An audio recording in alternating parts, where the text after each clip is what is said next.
Hello, to set up Wi-Fi hotspot on Redmi Note 14, first of all you have to go into your settings, then go into more connectivity options, and right here we have portable hotspot.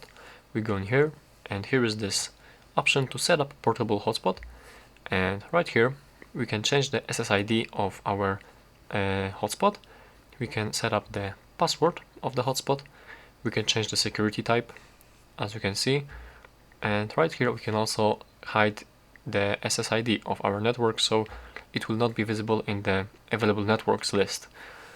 So yeah, basically that's all about the setting up the Wi-Fi hotspot.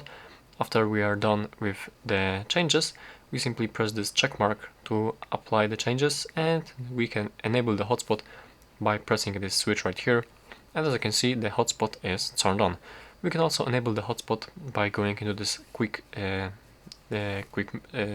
tools menu, and right here we have to add ourselves probably the hotspot option.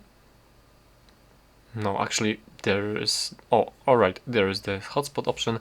We can add it, and from here we can also turn on or off the hotspot, and by pressing and holding it we can also go into this portable hotspot settings. That's it. Thank you for watching.